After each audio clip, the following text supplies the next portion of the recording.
Amém. Irmãos, eu vos convido a abrir em Joel, capítulo 3. Nós vamos ler o versículo 9 e 10. Eu não tenho a pretensão nessa noite de ser compreendido, irmãos. Eu só tenho a pretensão de entregar aquilo que o Senhor já falou comigo. Eu quero dizer para os irmãos que o Senhor foi duro comigo. E não acho que vai ser muito manso com vocês. Porque essa semana tem sido uma semana de lutas. Eu não digo só essa semana, mas nos últimos 15 dias eu tenho me sentido muito abatido. E o Senhor falou que não é esse espírito que Ele quer em mim. O Senhor me disse que não é dessa forma que Ele me quer. Não é de cabeça baixa, não é lamentando, mesmo que não lamente, mas me deixando abater. E o Senhor falou duro comigo. E eu não tenho a pretensão que você me entenda nessa noite. Mas eu tenho a pretensão de falar aquilo que Deus falou comigo. Amém? Todos abriram? Joel 3, 9 e 10.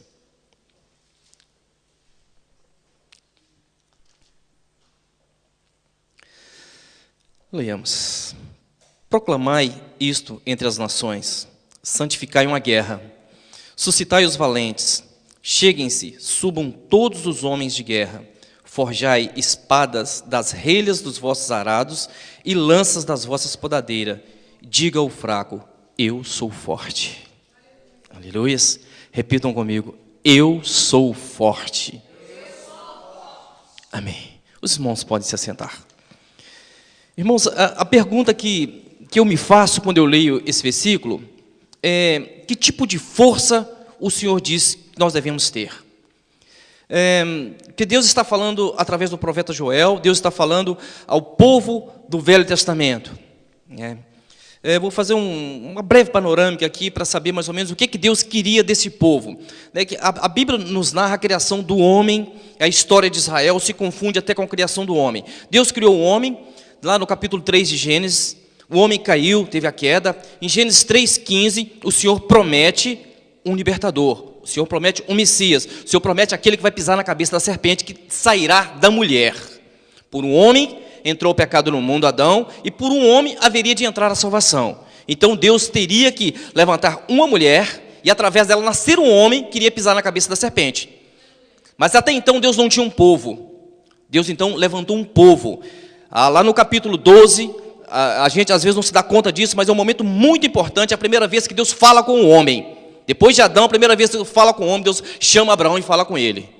É um momento marcante da Bíblia, é Gênesis 12. Deus falou com Abraão, Deus falou com o homem. Até então o homem vivia alheio a Deus. Deus não tinha se comunicado ainda com o homem. E naquele momento Deus falou com Abraão. E Deus falou com Abraão, Abraão, de ti farei uma grande nação. Então Deus levantou de Abraão uma grande nação. E o interessante é que a mulher de Abraão era estéril, e Deus fez-a fértil. A mulher de Isaac era estéril, Deus fez-la fértil. A mulher amada de Jacó era estéril, Deus fez-la fértil. Deus queria deixar bem claro que não houvesse dúvida que aquele povo era Ele que estava levantando. Não era um mero acaso, não era um povo qualquer que estava ali, do qual sairia o Messias. Era um povo que Ele escolheu, que Ele levantou e que Ele deu uma identidade. Então esse povo, quando foi para o Egito, era uma meia dúzia de pessoas. O Egito serviu de útero, que naquela época era muito difícil um povo se levantar, uma grande nação num mundo hostil como era. E a maior nação da terra era o Egito. Deus manda o povo para o Egito serviu de útero para aquele povo crescer. Chegou um ponto que aquele povo estava tão grande que ele começou a incomodar. O Egito se sentiu ameaçado por ele, e Deus teve que tirar o povo do Egito. E aquele povo, quando saiu do Egito, era um povo que servia um Deus, ou temia um Deus, ou adorava um Deus que tinha falado com Abraão, um Deus que tinha falado com Isaac e tinha falado com Jacó. Era só isso que eles sabiam de Deus. Eles não sabiam mais nada do Deus que eles serviam. Então Deus tinha que se revelar a ele. Deus os levou para o deserto, chegou nos Sinais, Deus deu a lei para esse povo. Essa lei tinha 3 dimensões. Ela tinha dimensão religiosa, tinha uma dimensão ética e tinha uma dimensão política. Através da dimensão religiosa, Deus diz para ele: eu quero ser adorado desta forma. Deus descreveu para o povo: eu quero ser adorado assim, assim e assim. A forma clara como ele queria ser adorado. Na ética, ele diz como esse povo deveria se comportar no meio da sociedade, uns para com os outros, o respeito que haveria de ter um para com o outro. E a política é como eles deveriam se organizar como nação. as 12 tribos, a divisão das terras. Então Deus começou a dar a identidade a esse povo que chegaria lá na frente e dele viria o Messias. Deus tira esse povo do Egito, passa pelo deserto e eles entram na terra de Canaã. Eles entram na terra de Canaã e até então não tem um rei. Eles vivem 400 anos sem um rei. E Deus levanta os juízes para governar com sabedoria, com poder, com discernimento daquilo que estava se passando. O povo pediu um rei, Deus deu um rei. Durante 120 anos houve o reino unido. 40 anos Saul, 40 anos Davi e 40 anos Salomão. O reino se divide. Reino do norte e reino do sul. E Deus, aí que começa a surgir os profetas falando. Os profetas profetizando castigo, profetizando bênção. E nós começamos a ver que Deus tem uma preocupação muito grande com esse povo. Ele não deixa o povo escapar com os castigos, mas também não deixa o povo padecer quando o povo se arrepende. Deus começa a falar que se o povo se desviasse, nós vamos ver em 1 Reis 8:46, os irmãos precisam abrir, quando pecarem contra ti, pois não há homem que não peque, e tu se indignares contra eles, e os entregarão às mãos dos inimigos, de modo que os levem para o cativeiro, e para uma terra inimiga, quer longe, quer perto. Quando o povo pecava, Deus castigava. Quando o povo se desviava daquilo que estava traçado na lei, que foi dada no Sinai, o Senhor castigava, o Senhor puxava de volta, o Senhor levava esse povo nas rédeas curtas, para que o povo se enquadrasse dentro daquela identidade que Ele queria que o povo tivesse. É que cada povo tem uma identidade. Quando você fala de samba, de carnaval, vão lembrar logo do Brasil. Né? Quando se fala em bacalhau, talvez Portugal. Quer dizer, cada povo tem a sua identidade. Cada povo tem a sua digital, por assim dizer. E Deus estava criando a digital daquele povo. Deus estava criando o perfil do povo judeu. Mas também quando aquele povo se arrependia, como está em Crônicas, 2 Crônicas 7:14, diz: e se o meu povo que se chama pelo meu nome, se humilhar, orar e buscar a minha face, e se converter dos seus maus caminhos, então eu virei do céu, perdoarei os seus pecados e sararei a sua terra. Quer dizer, o mesmo Deus que castigava, o mesmo Deus que punia, o mesmo Deus que trazia naquela rédea curta, quando o povo se arrependia, se voltava para Ele, abria os seus braços e abençoava esse povo. E se nós analisarmos também de alguma forma, você vai ver que essas bênçãos de Israel, esse Israel étnico, esse Israel geográfico que estão falando do Velho Testamento, eram bênçãos físicas, eram coisas palpáveis, eram coisas que o povo podia ver. O mar se abria, os egípcios se afogavam, as pragas no Egito, o Jordão se abria, as muralhas de Jericó caíam, eram coisas palpáveis, eram coisas físicas que Deus apresentava para esse povo. Nós vemos aqui em Salmos 81, no versículo 13 ou 14, que diz: se o meu povo me tivesse ouvido, se Israel andasse nos meus caminhos, em breve eu abateria todos os seus inimigos e viraria a minha mão contra os seus adversários. Então nós vemos que são coisas físicas. Eles estavam rodeados de povos hostis, e quando eles erravam, Deus punia com esse mesmo povo, e quando eles se voltavam, Deus pesava a mão sobre esse povo que estava punindo o seu próprio povo. Então, nós vemos que são coisas físicas, são coisas palpáveis, são bênçãos materiais que Deus derramava sobre Israel, e o castigo também era físico. Nós vemos que quando Sansão, o Espírito do Senhor se apossava de Sansão, ele tinha uma força descomunal, ele abatia 1000 homens com a queixada de jumento, eram coisas físicas. Essa força que Joel está falando, é essa força física para batalhar, para pelejar, para que Israel pudesse subsistir no meio daquele povo hostil. Então, quando Deus derramava essa bênção, era mesmo uma bênção física. Esse povo que Deus criou, chamou lá em Abraão, levou para o Egito, passou pelo deserto, esse povo que Deus deu a identidade, ele tinha um propósito com esse povo. E esse propósito era que através desse povo viesse o Messias, o Salvador, o Libertador. Por isso que Israel, que viveu tantas bênçãos físicas e materiais, quando esperou esse rei, esperou um rei físico. Esperou um rei que tivesse um trono, um rei que jogasse por terra a opressão dos romanos. Mas o rei que veio não foi esse, e nós sabemos muito bem disso. E quando Jesus veio, houve uma transição, irmãos. Quando Jesus veio, houve uma grande transição. Israel, que era um povo étnico, que era um povo que tinha uma etnia que não podia se misturar. Israel, que era um povo que recebia só bênçãos físicas. Israel, que era um povo que estava debaixo dessa bênção e desse castigo, desse próprio Deus, deixou de ser aquele Israel. Hoje, existe um Israel espiritual, que somos nós. A igreja hoje é o Israel de Deus. A igreja hoje é um Israel que não é étnico, ele não é distinguido pela sua etnia, porque existem povos de todas as nações, tribos e línguas. Esse é o Israel atual. Esse é o Israel que nós vivemos. É um Israel que ele é identificado pelo sangue de Jesus que foi derramado sobre nós. O sangue de Jesus me fez, eu, irmão do pastor, o pastor, irmão da Ana, irmão de todos nós. Não interessa a sua tribo, não interessa a sua língua, não interessa a sua nação. Você é o Israel de Deus nessa terra. Essa foi a transição que houve com a vinda de Jesus. Quando Jesus veio ao mundo, Deus se reconciliou com a humanidade. Essa humanidade que tinha perdido a comunhão com Deus lá no Éden.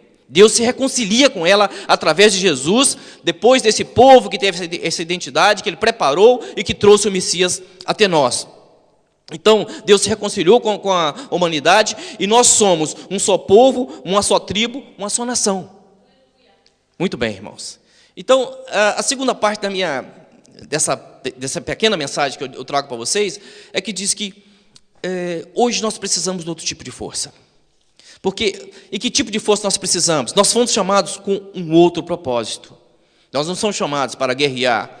Estamos em Portugal, com a Espanha ou com a França. Não somos chamados para guerrear com o Paraguai, com o Uruguai. Não é esse o propósito de Deus. A nossa luta não é contra a carne, nem contra o sangue.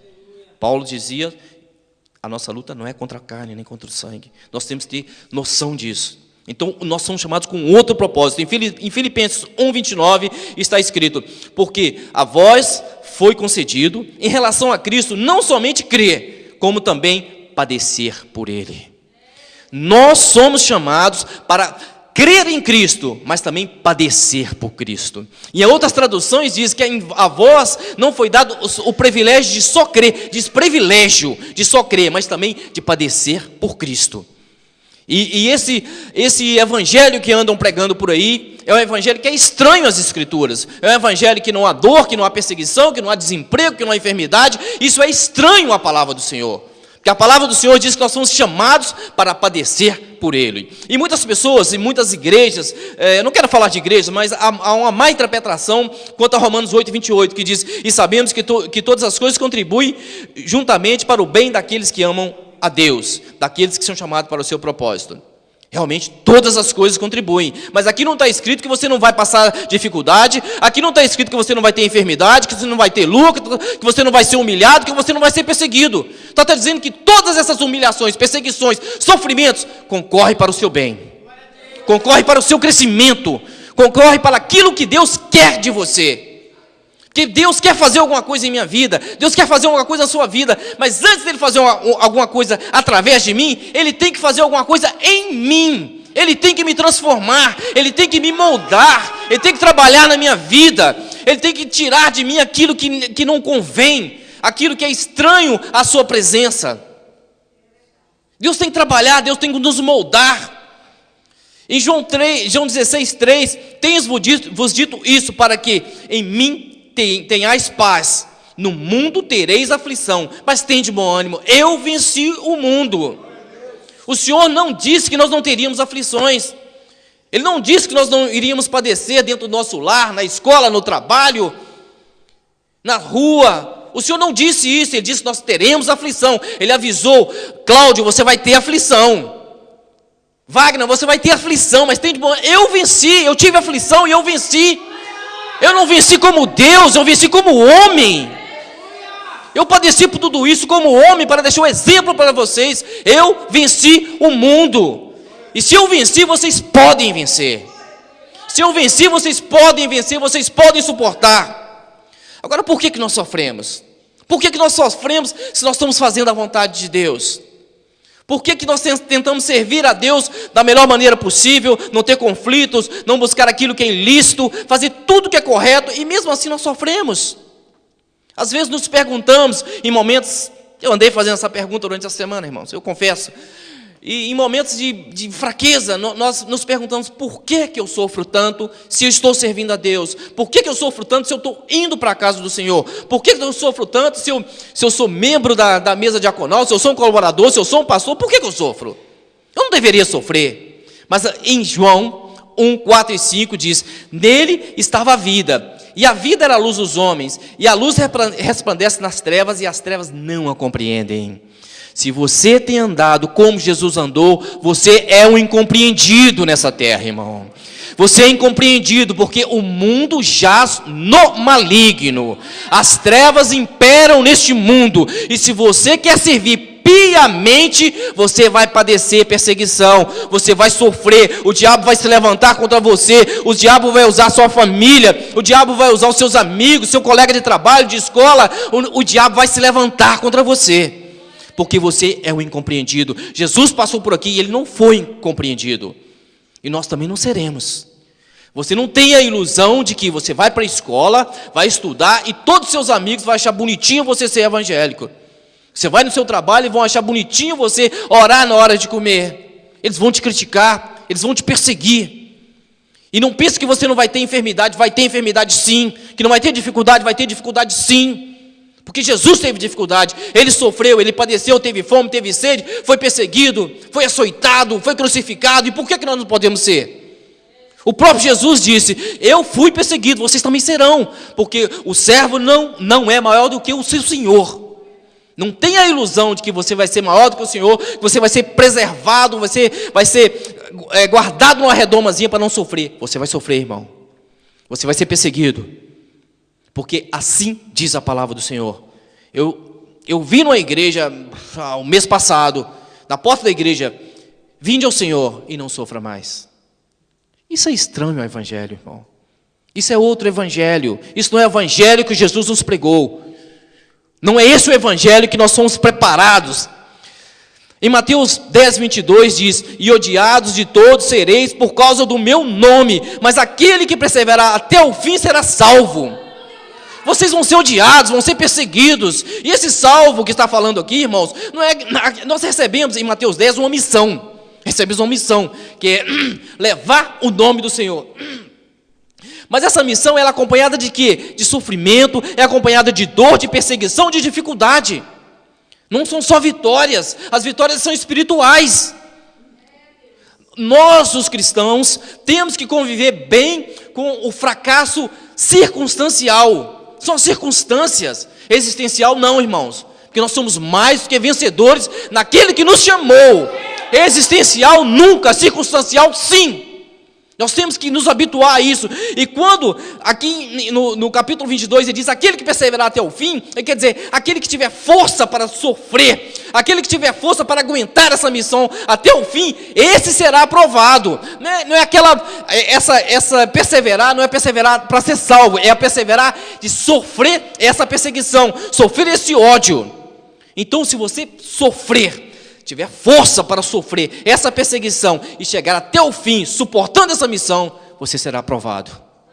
Você será aprovado, irmãos. Não haverá nada contra você. Agora, se você está sofrendo, irmãos, se você está sofrendo porque andou fazendo coisa errada, andou fazendo aquilo que não deve, pisando onde não devia pisar, vendo o que não queria ver, não podia ver, você sabe por que está sofrendo. Mas se você está sofrendo por amor a Cristo, por fidelidade a Cristo, você é um bem-aventurado.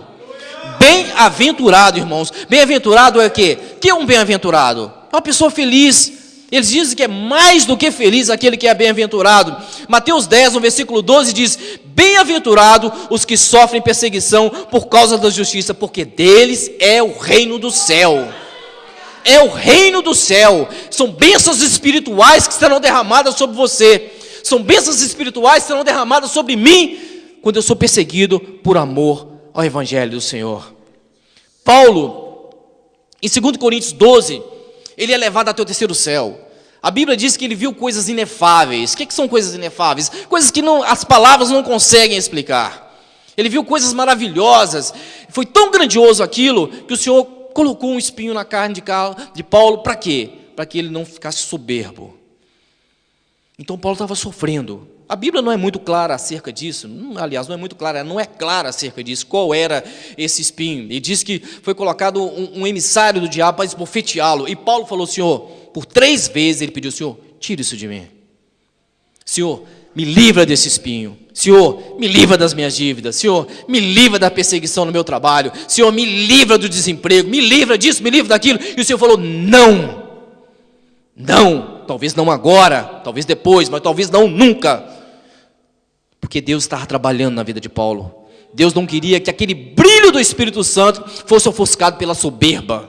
Havia um propósito naquele espinho na carne de Paulo. Há um propósito, hoje eu vejo, há um propósito nisso tudo que eu estou passando. Há um propósito na luta que Deus colocou na sua vida. Deus tem um propósito em tudo isso. O ouro só é valioso quando ele é refinado 7 vezes, ele é purificado na fornalha. A pedra bruta se torna mais valiosa quando ela é lapidada. E lapidação dói, irmãos. A lapidação dói, machuca. Você tem que ser lapidado, tem que ser polido, e isso dói. E Deus quer que o seu valor sobressaia. Deus quer que aqueles dons que Ele te deu sobressaia. Ele quer te usar. E para te usar Ele tem que fazer uma mudança na sua vida. E quanto menos você resistir a essa mudança, mais fácil será esse processo. Que Deus tem que cumprir. Todos nós temos um ciclo na nossa vida. Esse ciclo fecha e começa outro. E Deus quer cumprir esse ciclo de sofrimento, esse ciclo de provação. Que a Bíblia diz lá em Tiago 1, versículo 12, bem-aventurado aquele que é provado, que após ser passado na prova receberá o que? A coroa da vida. Deus está te provando, mas você vai ser premiado por isso. Deus tem um propósito em tudo isso. Em Romanos 8, 16 e 18 diz: o mesmo Espírito testifica com o nosso Espírito que somos filhos de Deus. E a parte B do versículo 17 diz: e é certo que se com Ele padecemos, para que também com Ele sejamos glorificados. Se você padece com Cristo, você vai ser glorificado com esse mesmo Cristo. Porque para mim tenho por certo que as aflições deste tempo presente não são para comparar com a glória que nos está reservada. Paulo se refere, lá em 2 Coríntios, no capítulo 4, que a nossa luta, essa luta que para mim parece insuportável. Às vezes somos humilhados, às vezes nos sentimos humilhados, às vezes nos sentimos perseguidos, às vezes nos sentimos sufocados, parece que não vamos aguentar mais. Paulo diz: a nossa leve e momentânea tribulação, leve e momentânea, é assim que ele compara a nossa luta nessa terra. Ela não pode comparar com aquilo que Deus tem preparado para mim e para você. Não há como comparar. E Paulo falava isso com propriedade, porque ele foi até o 3º céu, ele experimentou, ele viu aquilo que olhos humanos não viram. Ele podia falar com propriedade que isso não é nada perto daquilo que Deus tem preparado para nós. A sua pequena luta, a sua pequena provação não é nada perto daquilo que Deus tem preparado para nós. E os apóstolos, lá em Atos 5, especificamente no versículo 41, quando eles saem do sinédrio, eles são presos, são açoitados, são levados diante do sinédrio. Quando Gamaliel diz: não vamos, soltem esses homens, que se essa obra for de Deus, ela vai prosseguir, e não vamos achar contendendo com Deus. Olha que eles saem de lá, todos machucados, eles estavam todos feridos, tinham sido açoitados, eles se regozijavam por se achar dignos de sofrer pelo Evangelho. Irmãos, isso tem que ter força. Isso tem que ter muita determinação para se achar: Senhor, muito obrigado por eu ser digno de sofrer pelo seu Evangelho. Isso não é para qualquer um, isso é para os separados, isso é para aqueles que foram levantados com um propósito. E se você até hoje não conseguiu olhar para as suas lutas e falar: Senhor, muito obrigado pelas minhas lutas, o Senhor te trouxe aqui para te fortalecer nessa noite. Para te fortalecer, para que você possa dizer: Senhor, obrigado pela luta, obrigado pela aprovação, obrigado pelo desemprego, porque Tu está trabalhando em mim, Tu estás a trabalhar na minha vida, Tu está mudando o meu caráter, está mudando a minha postura, está tirando de mim aquilo que não te convém, o meu orgulho próprio, a minha altivez, a minha busca de coisas fúteis, só de coisas materiais. O Senhor está trabalhando na sua vida, o Senhor está trabalhando na minha vida. Então, a força que nós precisamos, qual é a força? É a força para aceitar aquilo que Deus planejou para a sua vida. Senhor, me dê força para aceitar a configuração que Tu tens planejado para a minha vida. Eu planejei ser um grande homem na minha área profissional. Eu planejei ser um homem rico. Eu planejei ter carro, eu planejei ter casa. Mas o Senhor quis que eu fosse humilde. O Senhor quis que eu fosse um simples trabalhador. O Senhor quis que eu estivesse no fundo de desemprego. O Senhor quis isso, quis aquilo. O Senhor quis tudo aquilo que meu coração não queria. E a força que eu te peço, Senhor, é para aceitar aquilo que Tu tens preparado para mim. Aceitar o plano que Tu traçaste para mim, Senhor. A força que o Senhor traz para você nessa noite é aceitar o plano dEle. É abrir mão do seu plano, é abrir mão daquilo que você vislumbrava para você e se enquadrar naquilo que Deus reservou para você. Eu não sei o que Deus tem preparado para você. Não sei, Lucas. Não sei, Samuel. Não sei, pastor. Eu não sei o que Deus tem preparado, mas a força que eu peço nessa noite é que Deus nos dê força para aceitar aquilo que Ele colocou no nosso caminho. A força que nós devemos ter nesta noite, a força que nós devemos ter nesse evangelho que o Senhor nos traz com a vinda de Jesus, é a força de aceitar aquilo que o Senhor tem preparado para nós. E não somente dizer como Paulo disse, nós não atentamos para as coisas que se veem.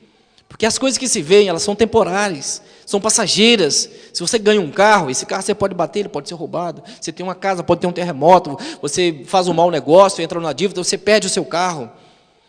Nós atentamos para as coisas invisíveis, porque elas são eternas. A palavra do Senhor diz, juntais tesouros no céu, onde não há traça, nenhum ladrão, nada pode tocar. Porque onde está o teu tesouro, aí está o teu coração. Então a força que eu peço para o Senhor, a força que eu peço que o Senhor me dê e dê a você nessa noite, é a força de atentarmos para as coisas espirituais. A força de olhar para aquilo que é invisível e não o que é visível. E dizer, Senhor, eu aceito aquilo que Tu tens preparado para mim.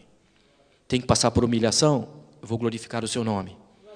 Eu tenho que passar por perseguição dentro da minha casa, dentro do meu lar, dentro do meu trabalho? Eu vou ser perseguido glorificando o Seu nome. É essa força que eu quero. Eu estou endividado, Senhor. No meio das minhas dívidas, eu vou glorificar o Seu nome. Aleluia, Senhor. Aleluia. Eu estou enfermo. Dentro da minha enfermidade, Senhor, eu vou glorificar o Seu nome. Essa força que eu peço a Deus nessa noite, irmãos. Eu peço para mim, eu peço para você. Glorificar o Deus na sua luta. Glorificar o Deus na meia da provação. Glorificar a Deus na bonança. Glorificar a Deus na dificuldade. Glorificar a Deus, glorificar a Deus, glorificar a Deus. Sempre glorificar a Deus. A palavra do Senhor diz, em tudo dai graça. Em tudo dai graça, porque essa é a vontade de Deus em nosso Senhor Jesus Cristo. Dê graça pela sua luta, dê graça pela sua provação. Dê graça porque você tem luta dentro do seu lar, na sua casa, no seu trabalho. Glorifique ao seu Deus. Porque essa é a vontade de Deus em nosso Senhor Jesus Cristo. Amém. Eu agradeço a oportunidade em nome de Jesus.